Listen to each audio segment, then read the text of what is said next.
नमस्कार बंधु, स्वागत आपण को मोर ये आ गोटे अध्याय को। तो आज आम ये अध्याय रे जानिबा गायत्री प्रार्थना। आज आम ये अध्याय रे जानिबा गायत्री प्रार्थना। तो चलंतु डेरी न करी आरंभ करिबा।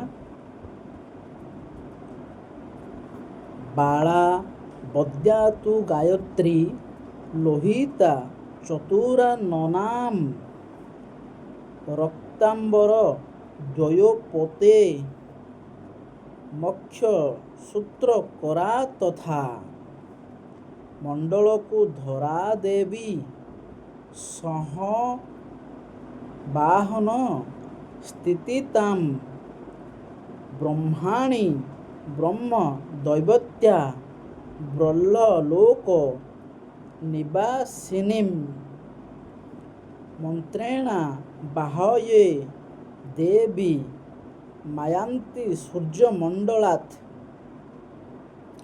बंधु, आज आम जानिले गायत्री प्रार्थना। आमे आज एतिकी रहुछि। नमस्कार।